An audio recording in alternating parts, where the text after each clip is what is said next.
and welcome to the Beginner.English.Podcast. I'm your host, Emma. And I'm Oliver. It's great to have you with us today.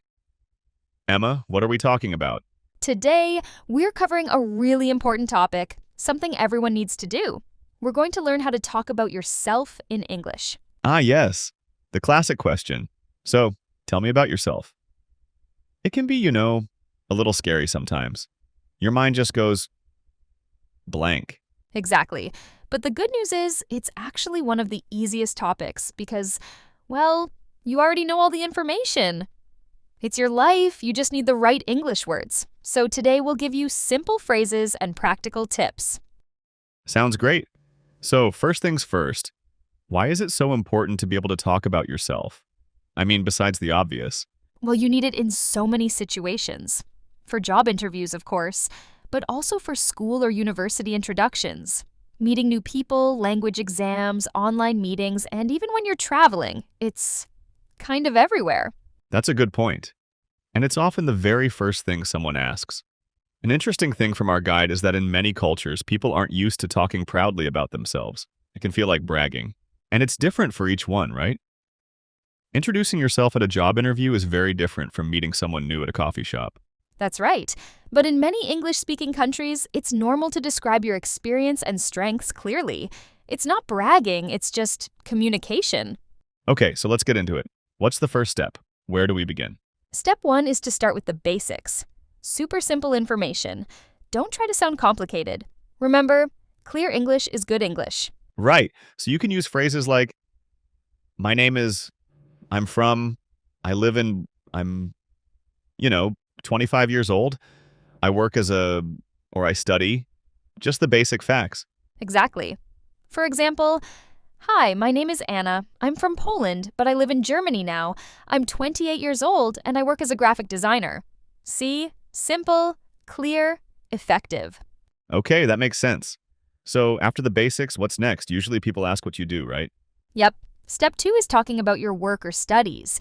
You can use phrases like, I work as a, or for example, I work as a teacher, or maybe I'm a student. And for intermediate learners, you could add a little more detail. Something like, I've been working in marketing for 5 years.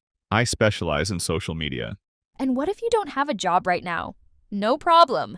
You can say, I'm currently looking for new opportunities. It sounds very professional and positive. Okay, so we have basics, then work. What's step 3? Step 3 is about your interests. This is my favorite part because talking about hobbies makes a conversation feel more natural and friendly. It helps people connect with you. Definitely. So you could say things like, in my free time I like to, or I enjoy, or I'm interested in. For example, I enjoy traveling and learning about different cultures. Yes, a great tip here is that when you add hobbies, you sound more human and interesting. It gives a better picture of who you are. All right, moving on to step 4. This one seems a bit tricky, talking about your personality. It can be, but let's make it simple. You can use common adjectives like friendly, hardworking, creative, organized, or open-minded. So you might say, I'm creative and I like solving problems. And here's a really important tip. Give a small example. So instead of just saying, I'm responsible, you could say, I'm responsible. I always finish my work on time. It's much stronger. That's such a great point, Oliver. It makes your answer more believable and, more memorable. Okay, so let's put it all together. Our guide has a 5th step, which is to use a simple structure. Yes, this makes it so much easier. The structure is 1. Basic information. 2. Work or studies. 3. Your experience or skills. 4. Your interests. And 5. A short future goal. Let's make an example. This is Marta. Hi, my name is Marta. I'm from Spain, and I currently live in Madrid. I work as a software developer and have been in this field for 3 years. I enjoy solving technical problems and working in a team. In my free time, I like playing football and learning new languages. In the future, I hope to grow professionally and work on international projects. Wow, that's it. It's so clear and structured. It covers everything perfectly. Now, let's talk about some, common mistakes to avoid. Things that learners often do. Good idea. The first one is speaking too fast. I think everyone does this when they're nervous. But remember, slow down. Clear speech is much better than fast speech. The second mistake is trying to be perfect. You don't need perfect grammar. The goal is communication. People will understand you even with small mistakes. Yes, and mistake number 3 is memorizing a robotic script. It's fine for practice, but in real conversations, you want to sound natural, not like a machine. And finally, number 4 is saying too much. Keep it short and focused. That's a great point, Oliver. And it brings us to another important aspect of communication that we haven't discussed yet. Nonverbal communication. I'm talking about body language and tone of voice. So how can our listeners practice these skills and build confidence? There are some great, simple exercises. First, mirror practice. Just stand in front of a mirror and introduce yourself.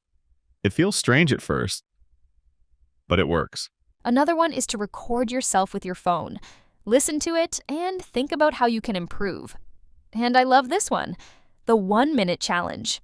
Try to speak about yourself for 1 full minute without stopping. That's a great challenge.